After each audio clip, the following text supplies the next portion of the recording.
घासीदास जी बाबा भोरिंग में जन्म ले वैया समाज के उजियारा। महासमुंद जिला के भोरिंग गांव जन्म लीन एक दादा महान।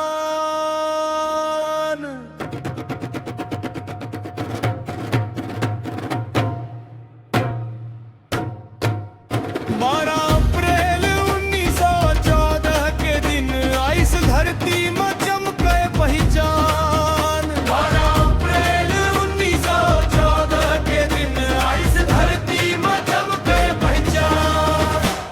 अमर सिंह दादा किसान परिवार, मैया कौशल्या ममता के धार। संस्कार में सत्य के गूंज सुनाए, लालन पालन में प्रेम भराए। नानपन ले मन में जोत जले, सतनाम के रद्दा में पाँव चले। दादा नकुल दे तोर गाथा महान, सतनाम के रद्दा में चलिस पूरा जहान। सत्य समानता के देवता समान, तोर नाम ले जग होते के रोशन जहान। छोटे पढ़ी फेर गहिर जान, गुरु घासीदास के पाय पहचान।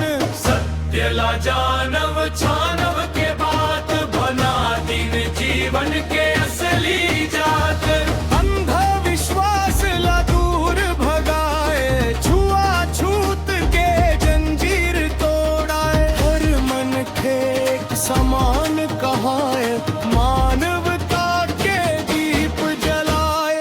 करे ऋणा प्रेम के रीत, दादा बनाइन समाज के गीत।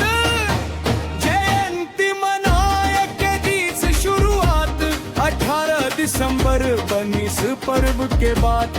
गिरोधपुरी मेला 3 दिन के, जुड़ गेन समाज लाखों मन के। जेल जाके घलो नहीं डगमगाए, छत्तीसगढ़ खातिर लड़ी लड़ाए। वंचित मन के बनिस सहारा, दादा बनिन जन जन के तारा।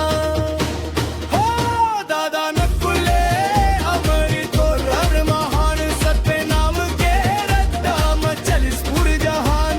गरीब लाचार के बनिस ध्यान पर, नाम ले जग होते रोशन जहान। अमर सिंह दादा के सपूत महान, कौशल्या मैया के गर्व समान। सतनाम के जोत जला के गेन, हर दिल में अपन घर बना के गेन।